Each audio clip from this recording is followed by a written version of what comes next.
Je viens d'arriver à Zanzibar. Ouh, dans les toilettes. Je voulais faire une vidéo à chaud qui n'était pas celle-là. Alors, moi, je voulais donner ma première impression de Zanzibar. Et ça a commencé dans l'avion. J'étais la seule noire dans un grand avion. Et arrivé donc au niveau des visas, parce que c'est le e-visa, j'étais la seule, j'ai regardé partout, il n'y avait pas d'autres noirs. Donc je les vois très polis et tout, en train de... Je les vois très polis, donc en train de faire passer, euh, faire passer tous ceux qui ne sont pas noirs. Et donc arrivé à mon tour, je suis restée au moins 30 à 1 heure. Apparemment, il y avait un truc dans mon visa. Mon visa a été rejeté. Donc, j'ai payé en ligne et j'ai dû repayer un autre visa à l'instant et j'étais la seule. OK? Donc, ça m'a foutu un petit peu pour mon arrivée à Zanzibar, le Borderless Africa. Parce que, en arrivant, quand j'étais dans la queue, en attendant, j'étais très fière d'être sur le continent. Et ça te rend fier de voir que nous, peut-être qu'en tant qu'Africains, on ne comprend pas la beauté de notre pays parce qu'il n'y a personne qui visite. Tous ceux qui sont là, ce sont des Blancs. Il n'y avait aucun Noir dans la foule. Et ils passent tous sans aucun problème. Et arrivé à moi, il y a un gros problème, OK, où je suis là pendant 1 heure, où mon visa est rejeté. J'avais fait mon visa avec mon passeport gabaret. Et là, je l'ai refait sur place avec mon passeport français. Il y avait eu une erreur, je ne sais pas, dans l'application. Et donc, on m'a fait payer 2 fois le visa. Pendant ce temps, tous les Blancs sortaient de l'aéroport sans aucun problème. Et moi, en tant qu'Africaine, la seule personne qui me ressemblait, ce sont ceux qui travaillent là. Et donc, ça m'a foutu les boules. OK? Borderless Africa. Donc, mon arrivée en Tanzanie, c'est un peu délicat. Parce que, c'est pas seulement par rapport à l'argent, c'est... Quand j'arrivais, c'est cette fierté d'être sur le continent et de voir que, voilà, quoi, vous me regardez tous. Oui, je suis la seule noire, mais je suis chez moi. Sur le continent, je suis chez moi. Mais cet accueil, après, ça te refroidit, quoi, par rapport à l'Afrique. Et...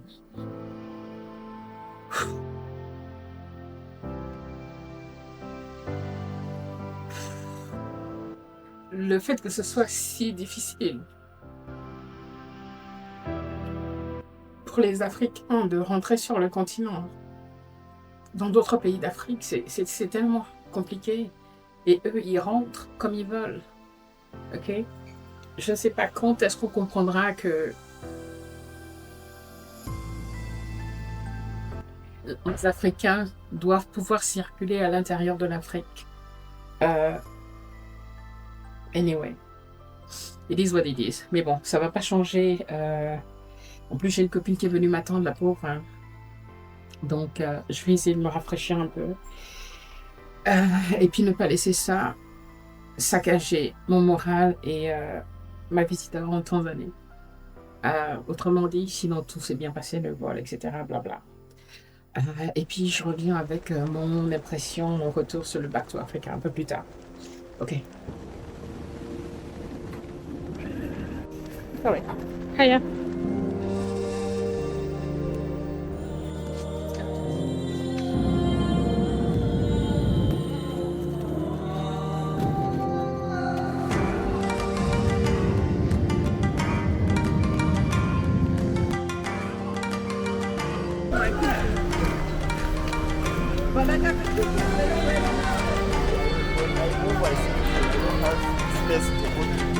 Well, I have space for people to stay. Okay. You know, that's community.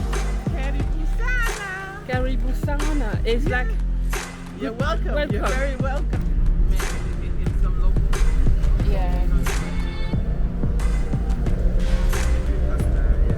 But that wind is good.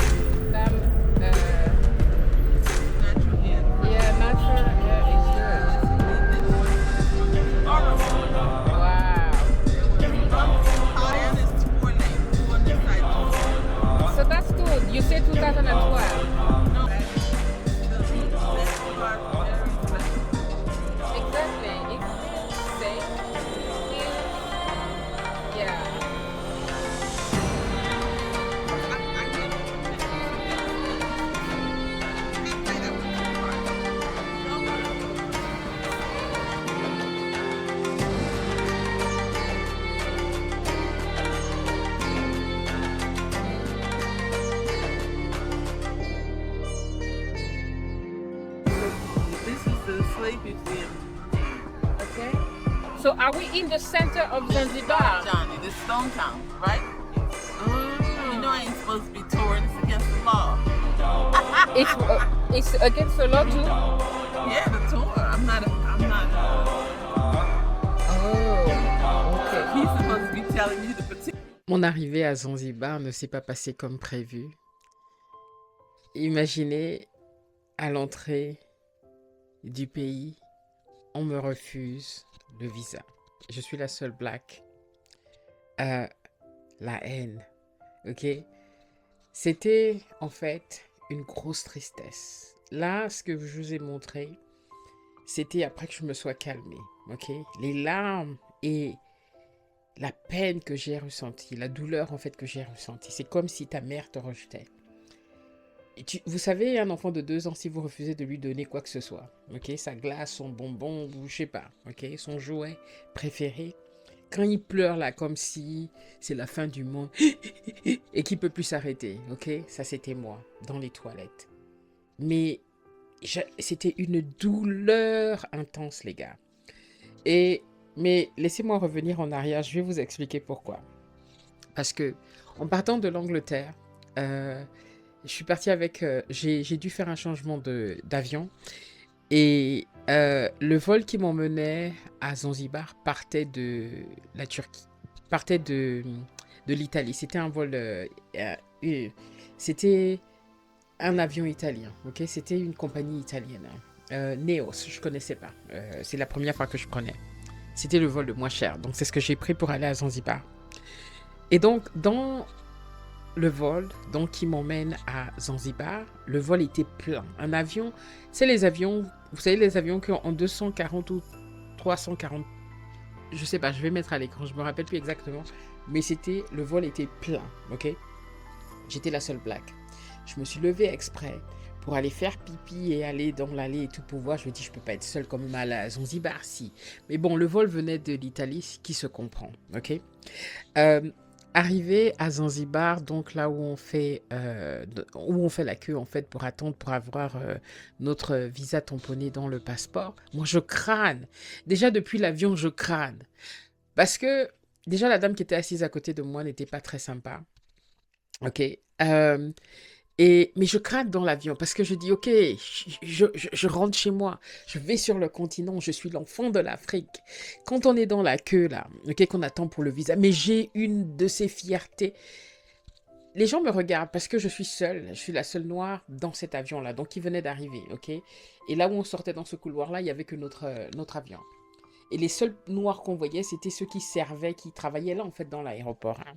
Donc moi je suis fière, je suis au continent, je regarde mes frères et tout, tanzaniens et tout, mais je souris, je suis d'une fierté. Quand quelqu'un d'autre me regarde, quelqu'un qui n'est pas africain me regarde, ou noir me regarde, moi je fixe aussi. Et dans mon regard, je dis, je suis chez moi, tu vas me faire quoi? Ok, ici on est chez moi, on est sur mon continent. Donc, ok, anyway, j'avais tout un dialogue de fierté dans ma tête, j'étais chez moi, hey! Dieu d'Abraham. En tout cas, donc, hey. Donc, j'arrive maintenant au comptoir quand c'est mon tour. Les gars, j'étais trop fière. Moi, je savais que je passais, j'étais chez moi. J'avais fait mon visa en ligne avec mon passeport gabonais. Donc, j'arrive, les gars. Non seulement je narguais les autres qui étaient derrière moi, là, que moi, je suis arrivé chez moi et tout. Donc, j'arrive au comptoir, ok? Donc, le gars prend mon passeport. Il prend le document parce que je lui montre le document comme quoi j'ai fait le visa en ligne et tout. Il regarde, ça dure.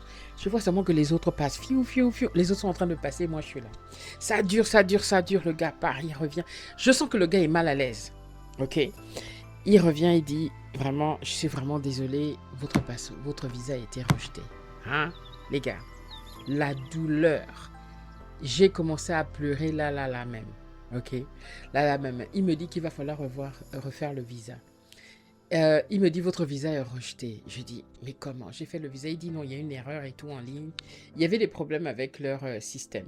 Ok, et j'ai dû faire une erreur en ligne ou un truc. En tout cas, il y avait une erreur en ligne. Et donc, il me dit, non, votre visa a été rejeté. Mais je pleure, pour moi, c'était la fin du monde.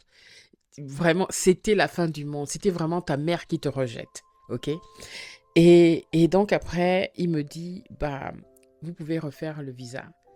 Et il me dit, mais ne refaites pas avec votre passeport gabonais. Do it with your French passport. The other one is better.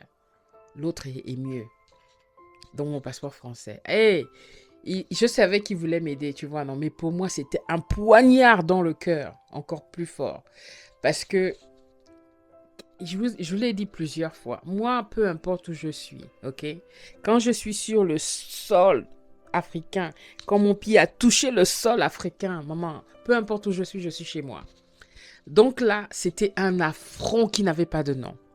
Et les gens que je narguais là, que je regardais du style, j'ai parlé à personne, hein. Ça c'était seulement dans ma tête, je faisais mes films à moi-même, mais je regardais avec beaucoup de fierté, je marchais avec tellement de fierté, je suis chez moi et tout. Les autres passaient seulement, tout le monde me regardait.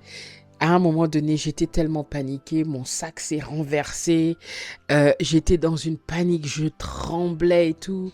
J'ai dû aller repayer le visa avec mon passeport français, donc je suis rentrée maintenant en tant que Française.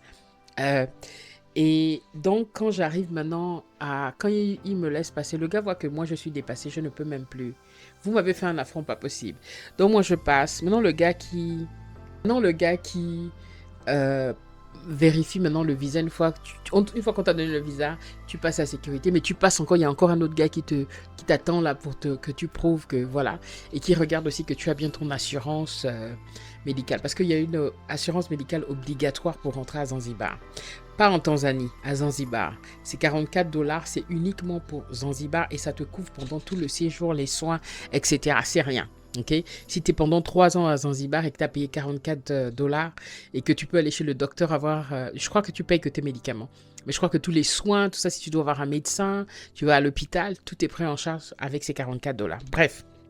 Ça s'est bien passé. J'avais payé mes $44. J'ai pas dû repayer. Mais j'ai dû repayer mon visa. La douleur. Maintenant, j'arrive devant l'autre gars qui me demande maintenant mon passeport, encore une fois, pour prouver que j'ai mon visa. Je me mets à pleurer devant lui.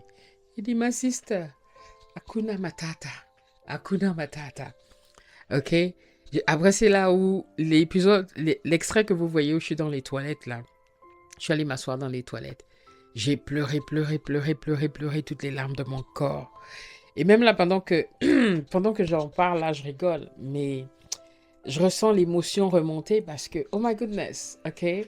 Quand est-ce que le Borderless Africa va arriver? Quand est-ce que l'Afrique, ok, sera pour que les Africains puissent y circuler librement? Ok?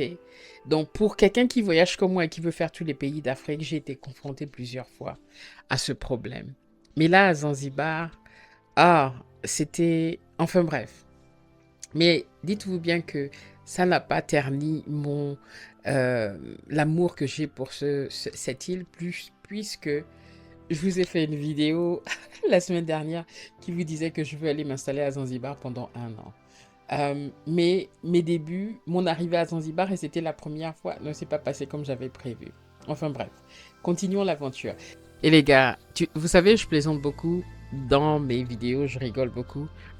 Mais cet épisode à l'aéroport m'a vraiment donné un coup. J'avais très mal, ok? Que souvent, aller en Afrique, pour les Africains, c'est plus compliqué que les Européens. Et ça, c'est un truc qui m'a fait énormément de la peine jusqu'à aujourd'hui. Wode Maya, si vous connaissez, c'est un grand YouTuber ghanéen qui, lui, pareil, il visite toute l'Afrique et il montre vraiment la beauté de l'Afrique. Hein. Et il a été confronté plusieurs fois à des problèmes de visa. D'ailleurs, aujourd'hui, parce qu'il fait vraiment un super bon boulot à montrer l'Afrique. Et d'ailleurs, je suis ses traces. Et c'est lui, d'ailleurs, qui m'a inspiré à aller au Bénin, à Ouidah. Pour nous autres, c'est très difficile. La réalité, en fait, le rêve à la réalité des frontières, quand on est sur notre continent. On aime notre chère Afrique. Donc, ce Back to Africa, comme je disais, ne se limite pas seulement à tous les investissements qu'on va faire sur place.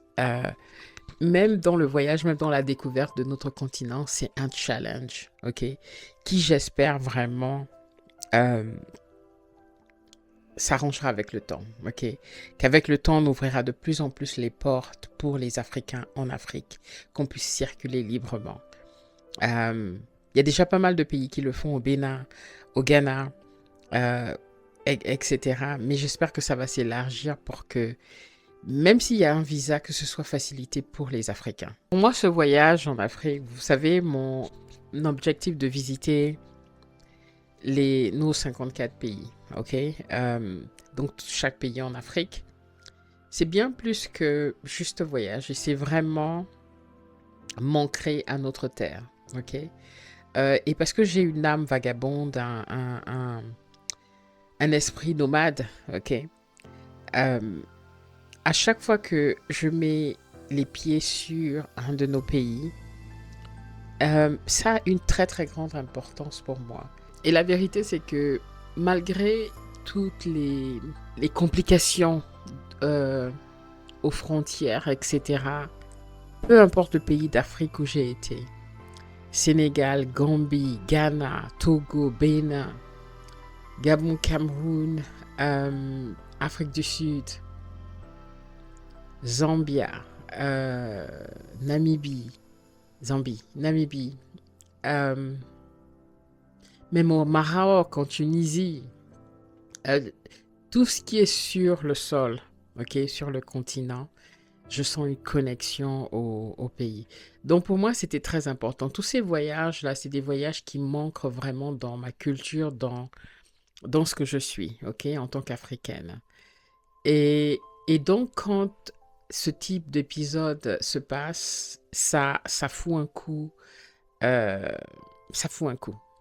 Malgré cette première expérience choc à l'arrivée de l'aéroport de Zanzibar, une fois que j'étais sortie de là et que je suis allée, il y a une amie américaine noire qui vit sur place qui m'attendait. Donc, qui est venue me chercher à l'aéroport et tout. Tout de suite, j'avais oublié. Tout de suite, j'étais sur le sol africain. Mon amour pour l'Afrique est au-delà de toutes ces contraintes.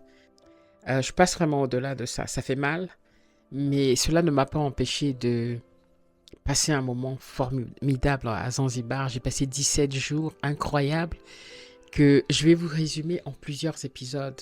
Je vais prendre tous les vendredis. Je vais essayer de m'y mettre, ok? Que tous les vendredis, quand je peux, je publierai une vidéo sur le voyage. J'ai quand même été dans quelques pays dernièrement et j'aimerais partager cette expérience avec vous, ok? Je pense que vous avez beaucoup aimé la vidéo avec Gigi. Et Zanzibar est un pays, je pense, pour la communauté africaine qui veut rentrer. Si vous n'êtes pas l'une des personnes qui souhaitent juste rentrer dans leur pays d'origine et qui sont ok pour aller dans d'autres pays, par exemple si votre pays est en guerre et tout, Zanzibar, franchement, c'est un pays qui en vaut le coup d'œil. Donc dans cette vidéo, je vous ai juste partagé mon arrivée à Zanzibar. Dans la prochaine vidéo, parce que j'essaie de faire des vidéos un peu plus courtes, je vous parlerai un petit peu plus de mon séjour à Zanzibar. En tout cas, ce sera un vlog où je partagerai ce que j'ai vu à Zanzibar. Ok, en partant de l'aéroport, on a fait un petit saut à Stone Town pour faire quelques achats.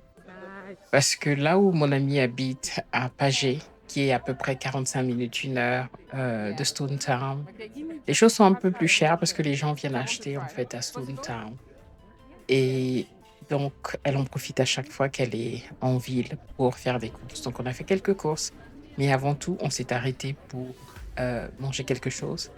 Et moi, tout de suite, j'ai voulu manger les feuilles de manioc parce que c'est marrant, partout où vous allez en Afrique, c'est fait différemment. Donc, c'était vraiment sympa de manger ça. Et l'autre chose qui m'a aussi fait sourire, c'est que quel que soit où vous allez en Afrique, le marché ressemble au marché. Il y a un blueprint, ok? Ça ressemble, c'est la même chose, c'est voilà quoi, c'est aussi chaotique qu'au Cameroun, qu'au Gabon, etc. Et bon, c'est une belle ambiance, hein. Voilà, mais la nourriture n'est pas très chère à Zanzibar. En tout cas, à Stone Town, j'ai trouvé que c'était comparé, même au Cameroun, je trouvais que c'était assez abordable. Mais un peu plus tard, pas dans cette vidéo, je ferai certainement un peu plus un comparatif de combien ça me coûtait de manger sur place, etc. Voilà, donc là, on va faire un petit tour du marché. Dans cette vidéo, vu que c'est en anglais, il y a pas grand-chose vraiment à écouter. C'est juste, voilà, une discussion que j'ai avec mon ami. Donc là, je voulais prendre une photo, là. J'ai fait fuir tous les jeunes qui étaient là. Lui, il a dit que non, Ika, il reste. On va faire la photo ensemble. J'ai dit: «OK, il y a pas de problème» et voilà un petit peu. Donc après ça, c'est, direction, Pagé, qui est l'endroit où j'ai passé en fait, 17 jours, qui est un très beau village, à Zanzibar. Donc je vous laisse en musique, juste regarder, à quoi ressemble, la Tanzanie, Zanzibar et c'est assez sympa. Les routes sont pour moi bien faites à ce niveau-là. C'est un peu cabossé quand on arrive, vers, à certains endroits, mais pas aussi mauvais que que chez moi. Et dans les villages, parce que ce sont des villages, OK? Bon, il y a pas encore le goudron dans certains villages là-bas, mais c'est quand même gratté, la route est quand même raclée et donc c'est pas trop mauvais. Voilà, je vous laisse en images et en musique. Détendez-vous, relaxez-vous et admirez le paysage. Et dites-moi ce que vous en pensez dans les commentaires de ce type de vidéo, parce que j'en ai plein, hein, des vidéos comme ça à partager avec vous sur mes voyages. Voilà, voilà. On se dit à plus tard.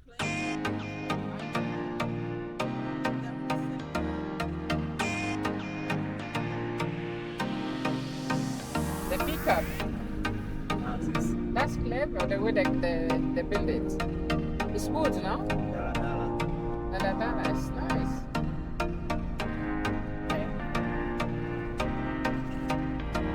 That's some of the stuff.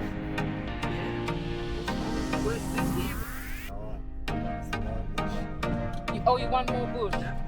Because now there are too many houses and things. Okay.